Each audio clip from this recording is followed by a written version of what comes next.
Shame, releasing healing and starting again.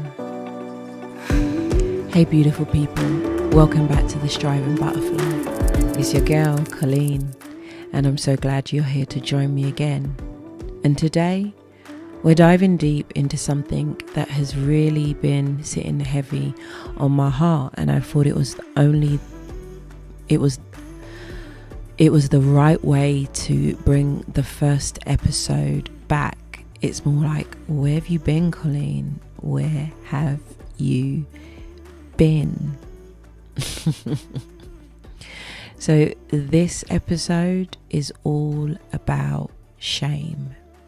This one is personal. If you've journeyed with me in season 1, you would know I was in a blooming relationship, and now I'm not. I'm 40 plus, single, and navigating what that means for me, what that means for my daughter, what that means for my future. What does it all look like? And let me be real with you. Shame has been sitting heavy on my chest. The kind that makes you question your decisions, your worth, and even your place in the world. And I know I'm not alone in this. So today we're talking about the different types of shame and how they show up and how we let them go. So what is shame?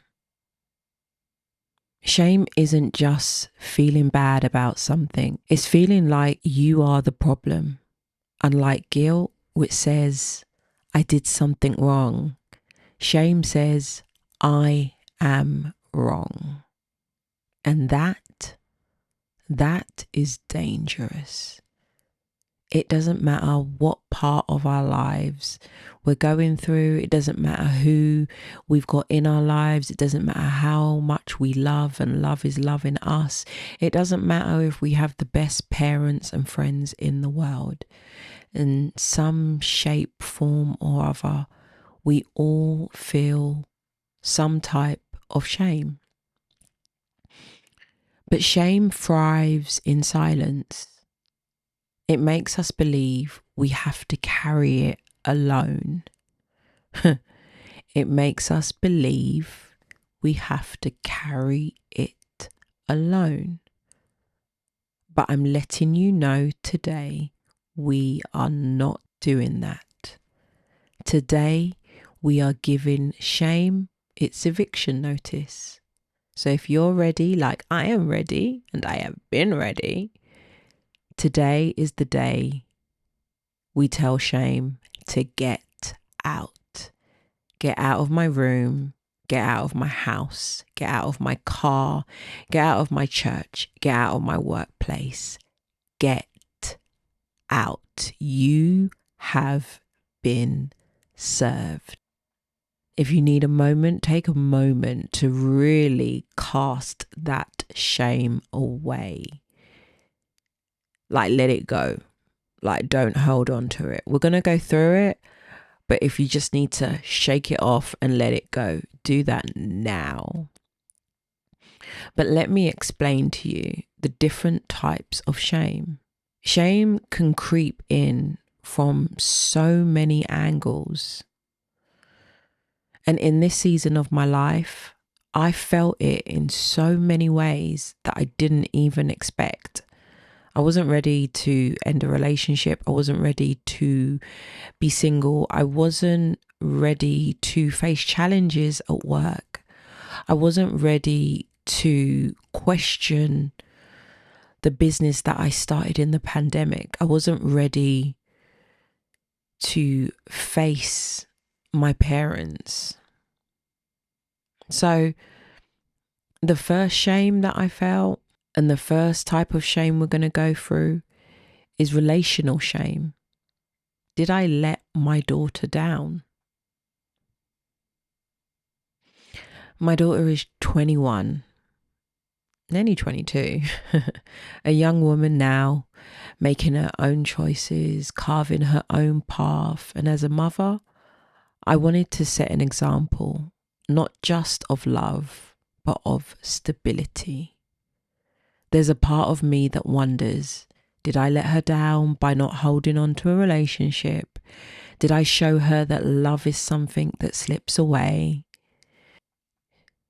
Did I make her feel that she is not worthy of it because not even her mum can hold it down?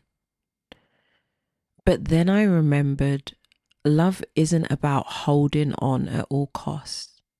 It's about knowing when something is no longer serving you. My daughter has seen me love, and she has also seen me walk away with grace. And that's a lesson too. Then you have societal shame. Whoa, 40 plus and still single. I can't count how many times I have heard, so when are you getting married? Where's your husband? Like, hello. As if it means I missed some deadline. Let me tell you something. There is no deadline. Society, people, friends, family will try and tell you that your worth is measured by your relationship status. Whoa. But I refuse to believe that. I am whole. I am worthy, and I am enough just as I am. And if you've listened to any of my daily affirmations, you will hear me battle on about being enough and being worthy just as you are. And then you have career shame. Am I still relevant in the industry? I've spent so many years in the corporate world building my career in marketing. I started off in offline marketing, and then I moved to online digital marketing before digital marketing even had a title. I've seen trends shift, platforms evolve, and new faces come in with fresh ideas. I've even questioned, am I right? And sometimes to the point I've asked myself, am I still current? Am I still enough for this? Am I falling behind? Do I even belong in this space anymore? The truth is, I've had to fight to remind myself that my experience and my knowledge is valuable. The depth of what I know and the wisdom in what I know is valuable. And just because the industry is changing, it doesn't mean I don't have a place in it. We then have family shame, one all too familiar with many of us. Could I have done more? As a daughter, as a sister, I carry shame too. I think about the times I could have been more present, called more, given more, apologized more, been there more for my parents, and that regret lingers. It lingers. But I can't rewrite the past. What I can do is show up differently now, be intentional with the time I have, and love better moving forward. Then I've been slapped with friendship shame. I've played a huge part in that ending, a huge part. Let's talk about friendships. Sometimes relationships end and it's easy to blame the other person. But if we're honest, sometimes we've played a huge part too. I've lost friendships where I could have communicated better, where I could have listened more, or been more understanding and not cutthroat. And the shame of that is real. But friendships, like life, evolve. And sometimes They're not meant to last forever. Doesn't mean you love them less. Doesn't mean you don't think about them. Doesn't mean that you don't laugh about all the experiences. It just means you're in a different space. And it's a different season of transition and growth. Going through so many different phases of shame and so many different types, and sometimes they're so concurrent, they can be all rolling into one. Like, we can't pick and choose when shame hits us. We can't put it on the bench. It's life. So how do we release shame? How do we break free from shame and start again?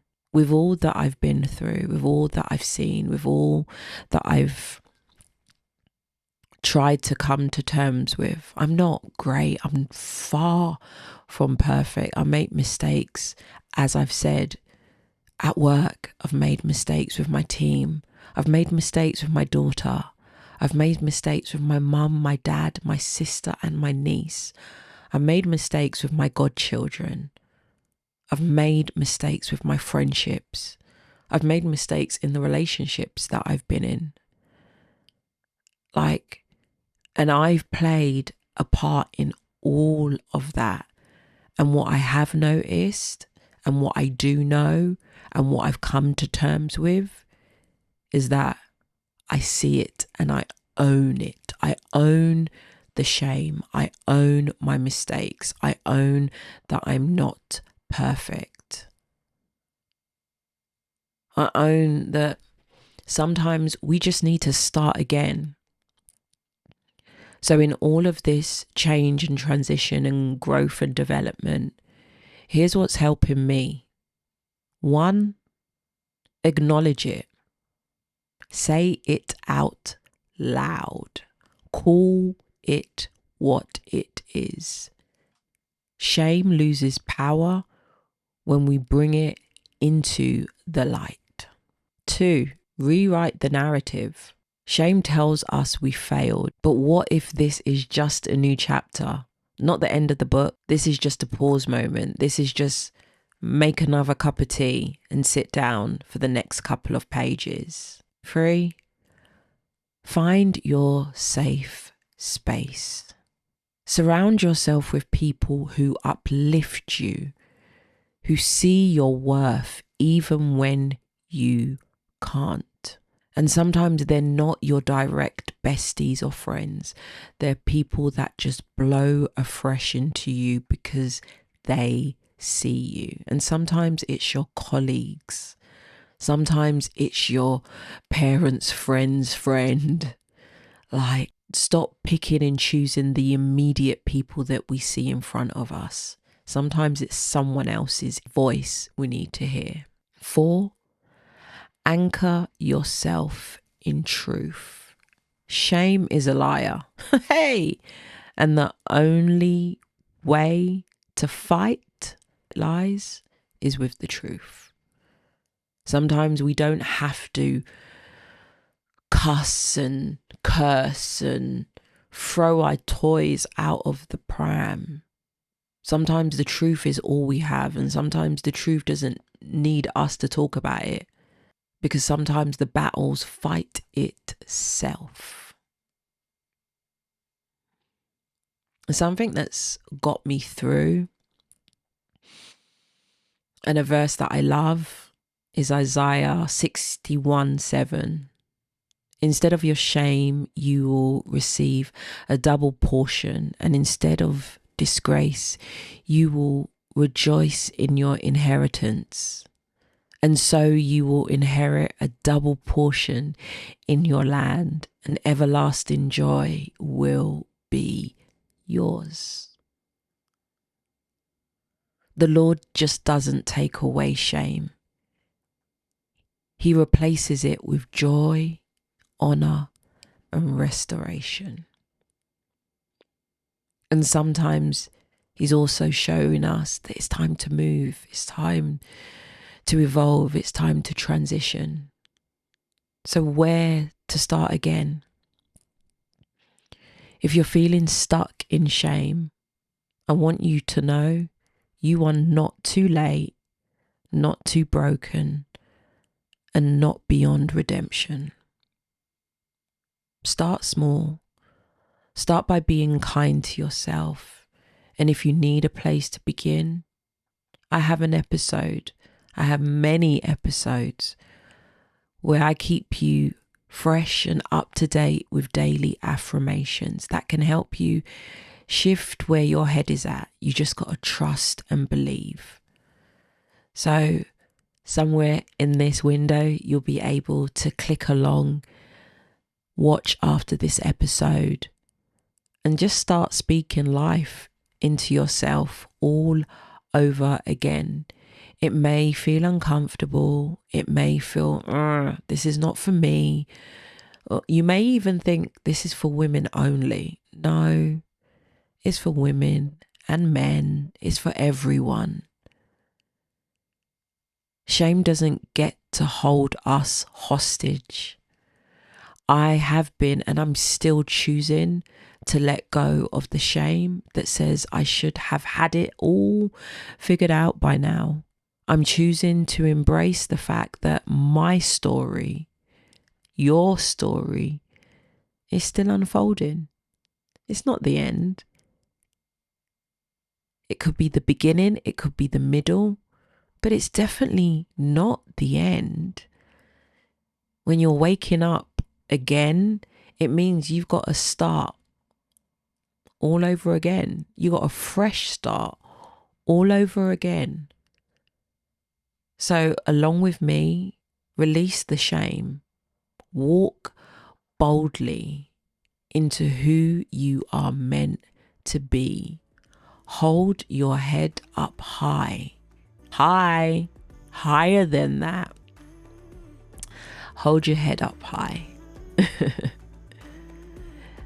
This was short and sweet, but I'm going to go so much more into shame. I just wanted to get you back here listening.